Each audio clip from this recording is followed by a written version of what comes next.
우리는 살아가면서 많은 필요하고 중요한 것들이 있습니다. 그 중에 하나가 소통, 관계라는 생각이 듭니다.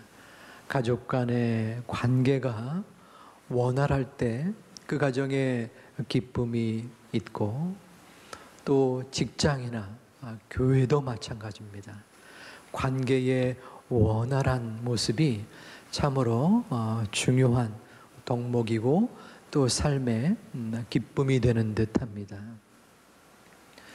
그런데 그 관계의 힘, 또 관계의 유익은 상담에도 적용이 됩니다.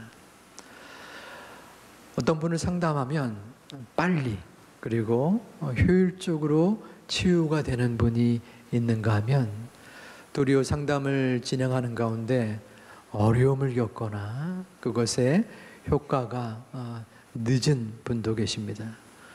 물론 여러 가지 이유가 있지만 그 중에 중요한 것 중에 하나가 이 상담자와 내담자의 관계입니다.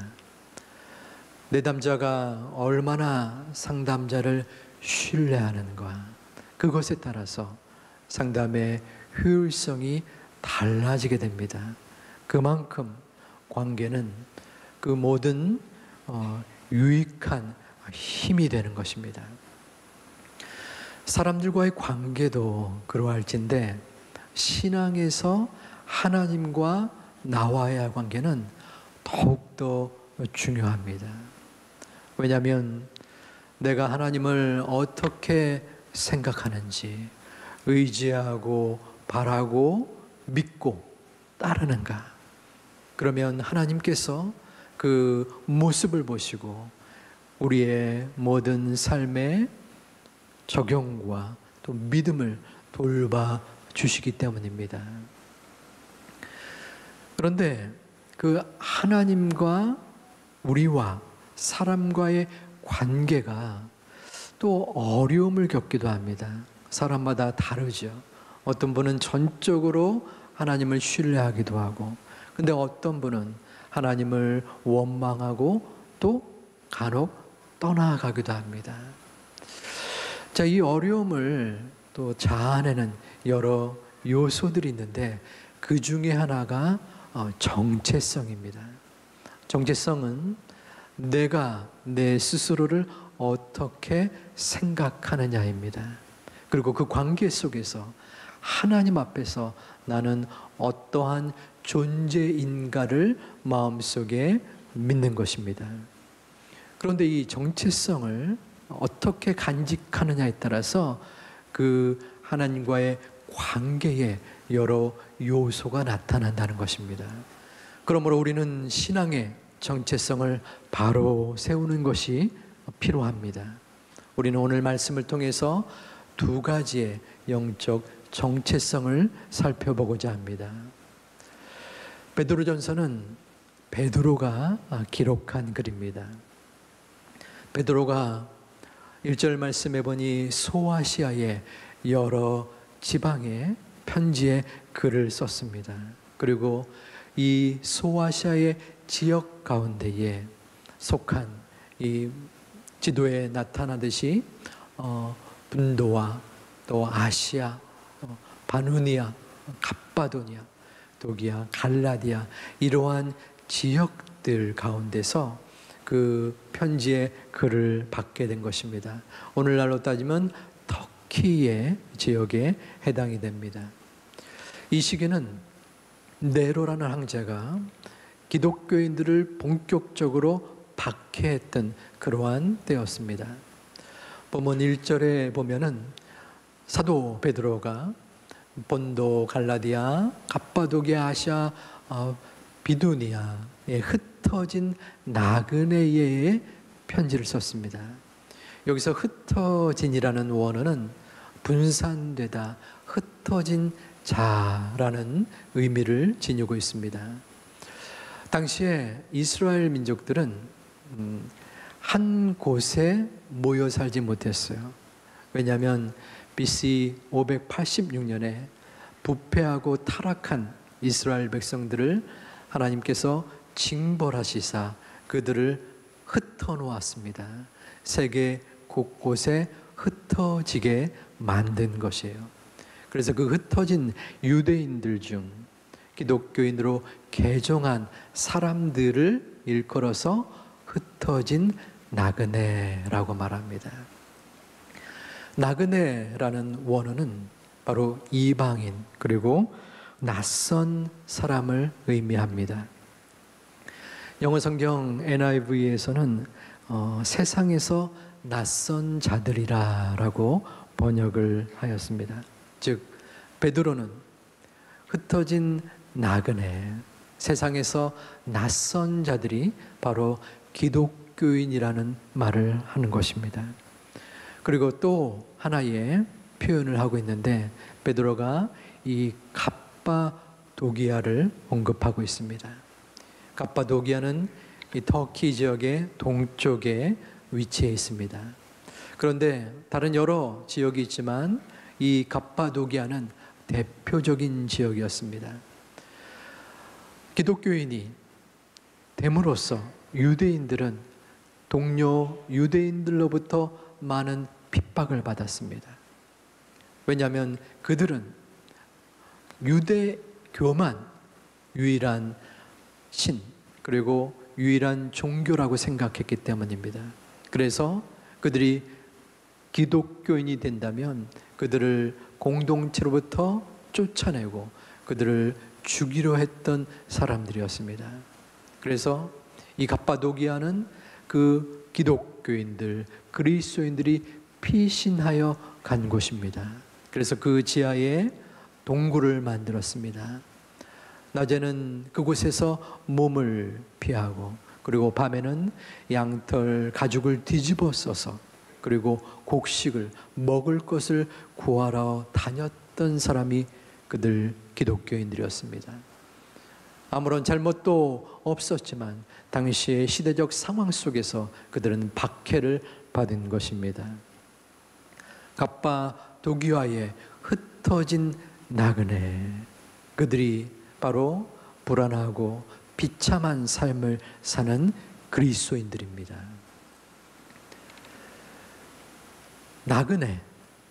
나그네는 우리 성도들이 이 땅에서의 삶을 일시적으로 감당하면서 어려움과 문제를 겪으며 사는 사람들입니다.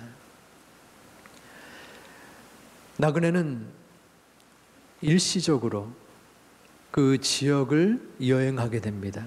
아무리 좋은 풍광이 있을지라도, 아무리 훌륭한 저택이 있을지라도 보통 며칠이나 몇 주 동안 머물다 집으로 돌아가는 존재가 바로 나그네입니다. 우리의 첫 번째 영적 정체성은 바로 본향을 사모하는 나그네입니다.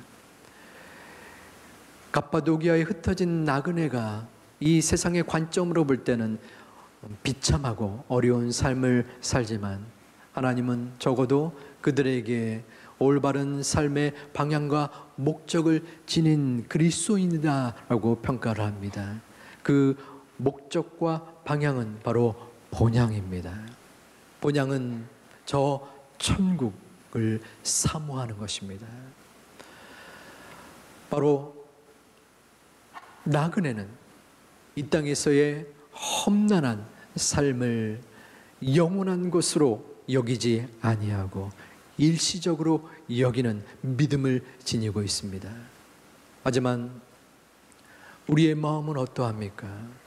우리는 영원히 살 것처럼 이 땅에서의 삶을 마음속에 생각하는 자들은 아닙니까?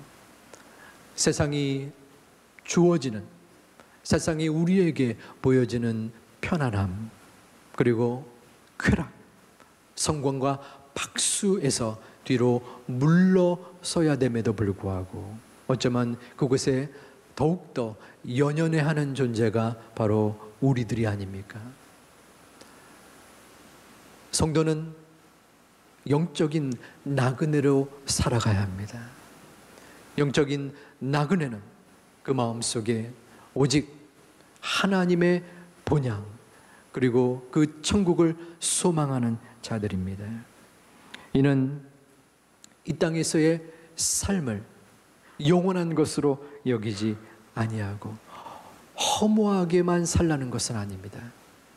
나그네로 인식하고 나그네의 삶을 확신하는 사람은 험한 이 세상의 광야길에서 어떤 고난이 나에게 닥쳐올지라도, 험난한 삶의 공포가 나에게 엄습할지라도, 경제적인 어려움이 나에게 닥쳐올지라도 그 과정이 일시적인 나그네의 발걸음임을 믿는 마음입니다. 나의 영원한 기도와 감사와 찬양과 소망은 저 본향 하늘에 있음을 믿고 견디고 버티는 것입니다. 괴로운 인생길, 이 땅에서의 내 고난 영원 쉴 만한 곳 없을지라도 아버지 하나님께 나의 정체성을 드러내고 바치고, 이 땅이 결코 영원한 천국이 아니라 그 본향을 사모하며 나의 하나님 앞에 내 모든 마음속에 기쁨을 드릴 수 있는 하나님의 자녀들이 되시기를 주님의 이름으로 축원합니다. 여러분은 어떠합니까? 우리는 어떻게 해서든 나에게 주어진 이 땅에서의 많은 해야 될 일들과 내가 이루고자 해야 되는 여러 상황들과 내가 추구하는 여러 노력들, 삶의 징표들을 위하여 굳건히, 또한 여전히 이 땅을 붙잡고 사는 그러한 연약한 존재가 아닙니까? 물론 우리는 살아있는 동안 이 세상에서 열심을 다하여 살아야 합니다. 하지만 그것이 우리의 목적이 되고 우리의 전부가 되고 우리의 모든 마음의 중심이 되어서는 안 됩니다. 우리의 마음속에 그 삶의 모든 징표와 우리의 최종적인 하나님 앞에 나아갈 곳은 바로 저 본향 하늘나라입니다. 내 삶의 문제가 나를 덮을지라도 내 삶의 정체성을 바로 세우며 나아가는 하나님의 자녀들이 되시기를 주님의 이름으로 축원드립니다. 사도 바울은 이 흩어진 나그네를 일컬어서 하나님 앞에 선택받았음을 본문 1절 말씀에 기록하고 있습니다. 우리 함께 1절을 봉독합니다. 하나님 아버지의 미리 하심을 따라 성령이 그리 어룩하게 하심으로 순종함과 예수 그리스도의 핏부림을 얻기 위하여 택하심을 받은 자들에게 편지하노니 은혜와 평강이 너희에게 더욱 많을지어다. 아멘. 하나님 아버지의 미리 아심과 택하심을 받은 자들입니다. 미리 예정하시고 또한 택하신 존재가 우리들이라는 것입니다. 두 번째 영적인 정체성은 바로 하나님의 선택받은 자가 우리들이라는 것입니다. 하나님의 선택을 받은 것은 너무나 소중한 은혜입니다. 이것은 기독교의 중요한 교리이고 진리입니다. 더불어서 어려운 교리이기도 합니다.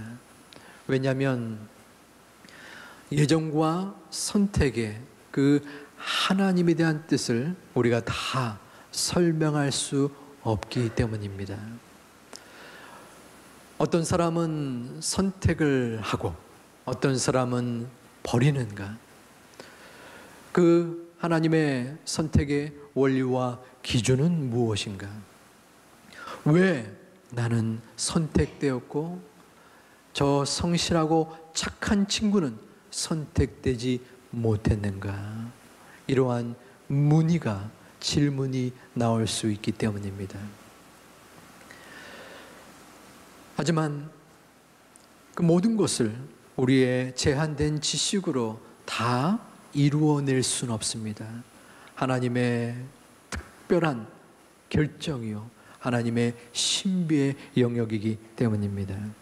그러나 한 가지 분명한 것은 내가 택함을 받은 것은 하나님께서 작정하시고 하나님이 예비하시고 하나님이 이끌어 주신 선택이라는 것입니다.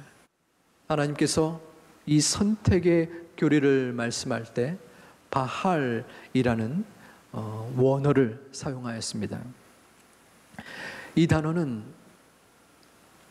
군대 중에서 군사를 뽑아 전쟁에 투입하고자 하는 선별의 상황일 때 사용됩니다. 하나님께서 일으키시는 전쟁은 하나님이 주관하시기 때문에 승리할 수밖에 없습니다. 그런데 이 군사를 선별할 때에 그 군사의 외적인 능력과 또한 외모로 선택하지 않는다는 것입니다. 좋은 군사를 뽑으면 전쟁에 유익이 될 것이기 때문에 그 가능성을 두고 뽑지 않으신다는 것입니다. 이것이 바로 하나님의 무조건적 선택입니다.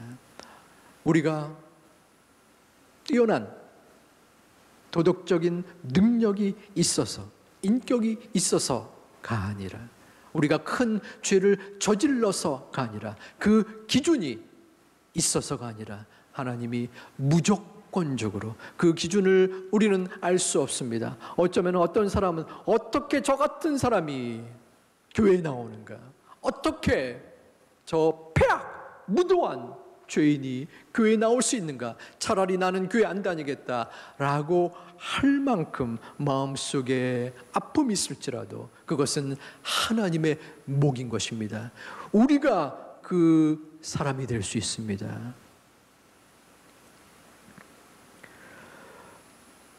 여러분, 드라마나 영화를 볼 때에 왕자의 그러한 모습을 볼 수 있을 것입니다. 그 왕자가 왕궁에 있다가, 궁전에 있다가 백성들의 동태를 살피기 위하여 왕궁을 벗어나거나 아니면 여러 이유로 인하여 또 백성들과 함께 있는 경우, 어떤 경우 거지 왕자의 모습도 나타날 수 있습니다. 왕자가 거지가 된 것입니다. 시궁창과 같은 거지 소굴에서 왕자가 살아가는 것입니다. 그 마음속에 어떤 생각이 들겠습니까? 벗어나고 싶은 역겨운 냄새와 아픔과 어려움의 상황 속에서라도, 하지만 그 왕자는 품위를 잃지 않습니다. 왜냐하면 그 사람은 거지이면서 왕자이기 때문입니다. 언젠가는 내가 궁전으로 들어가서 왕자의 역할을 할 수 있을 것이라는 소망이 그에게 있기 때문입니다. 그 소망은 베드로전서에 나타나는 산 소망이기도 합니다. 우리 3절 말씀을 함께 봉독하겠습니다. 우리 주 예수 그리스도의 아버지 하나님을 찬송하리로다. 그의 많으신 긍휼대로 예수 그리스도를 죽은 자 가운데서 부활하게 하심으로 말미암아 우리를 거듭나게 하사 산 소망이 되게 하시며. 아멘. 여기서 산 소망은 베드로가 이 소아시아 교회에 흩어진 나그네에게 또한 편지를 할 때에 그들이 박해와 어려움 속에서 공포에 떨었던 그 마음과 반대되는 개념입니다. 소망이 있는 것입니다. 죽은 소망이 아니라 산 소망인 것입니다. 비록 나의 삶 속에 괴로움과 걱정과 고민과 아픔이 있을지라도 나는 하나님의 선택받은 하나님의 존귀한 자녀이기 때문에 소망을 갖게 되는 것입니다. 여러분에게 그러한 소망이 있습니까? 여러분의 마음 중심에 그러한 산 소망이 지금 현재 있느냐는 것입니다. 우리의 영적 정체성을 다시 한번 돌이켜 보아야 합니다. 나는 누구인가? 나는 그 죽어서 마땅한, 죽을 수밖에 없는 그러한 죽음의 자리에서 스스로 목숨을 내어 놓음으로 말미암아 생명을 얻은 하나님의 자녀라는 것입니다.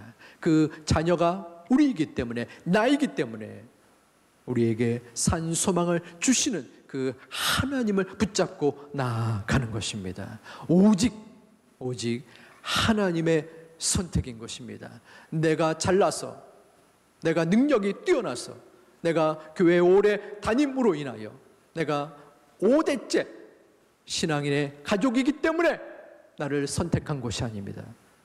나의 모든 부족함과 연약함 속에서도 지금도 그 이유를 알 수 없지만 오직 하나님의 특별한 은혜로 선택받은 나이기 때문에 나는 산 소망을 주님 앞에 드릴 수 있는 것입니다.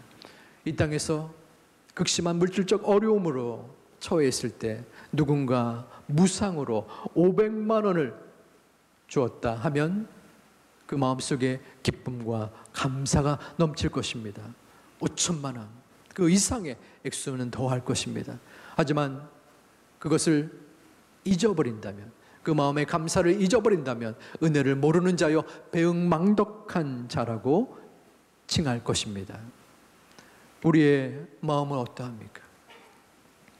우리는 분명 하나님의 예정 속에서 지금 이곳에서 예배를 드리고 있는 하나님의 백성입니다. 하나님의 자녀입니다. 하나님의 왕이신 하나님의 왕자입니다.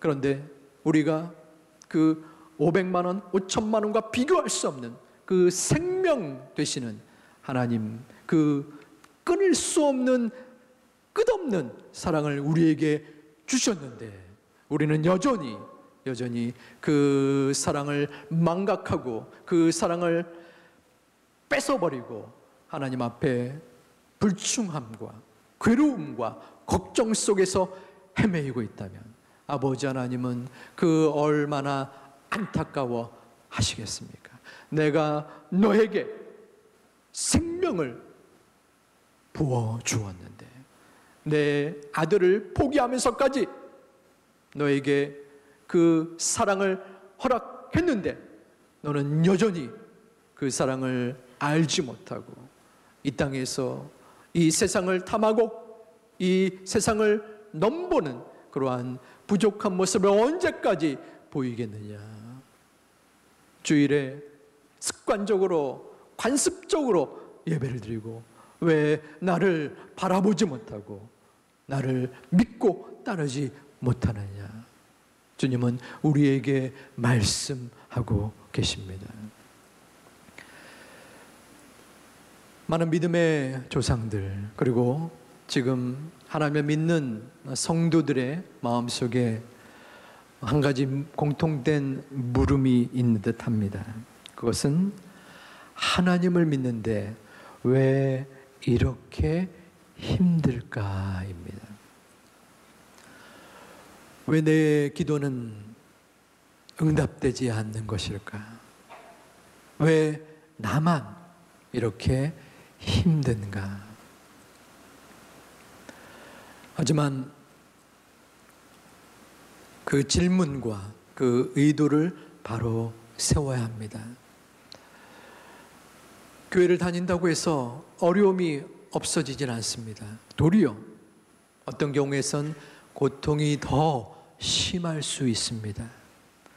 교회를 다닌다고 괴로움이 사라지는 것이 아니라 교회를 다님으로 인하여 하나님을 믿음으로 인하여 그 어려움과 고난을 이겨낼 수 있는 무기를 갖는 것입니다. 그 무기는 무엇입니까? 그것은 나를 택하셔서 나에게 그 생명을 주신 하나님의 전적인 끝없는 사랑이요 은혜입니다. 우리는 이 땅에서 영원히 살 것처럼 살아갑니다. 영원히 살기를 원하는 마음이 우리에게 또 있습니다. 그러나 영원히 살 수 있는 사람은 그 어떠한 사람도 없습니다. 그런데 그 사실을 우리는 많이 자주 잊어버립니다. 본향을 사모하는 나그네처럼 우리는 살아야 합니다. 이 땅이, 이곳이 영원한 우리의 터전이 아님을 우리는 매 순간마다 노력하며 깨달아야 합니다. 저 본향을 사모할 때 우리가 겪는 이 지금의 모습을 우리는 굳건히 견딜 수 있습니다. 나를 선택하신 그 아버지 하나님의 사랑, 이 보잘것없고 이 누추하고 이 더럽고 패악 무도한 죄인 중에 괴수인 나를 왜 무엇 때문에 선택하셔서 이끌어 주셨고 인도해 주셨는데 왜 그 끝없는 사랑이 나에게 있는데 여전히 우리는 고민하며 걱정하며 하나님의 사랑을 붙잡지 못하고 있습니까? 아버지 하나님이 우리를 감싸고 계십니다. 우리는 그 하나님의 자녀들입니다. 하나님의 백성입니다. 하나님이 끝까지 책임져 주시는 하나님의 놀라운 은혜 속에 거하는 자들입니다. 영적인 정체성을 마음에 품고 그 정체성 위에서 아버지 하나님의 온전한 관계가 회복되는 귀중한 제2 가족들이 되시기를 주님의 이름으로 축원을 드립니다.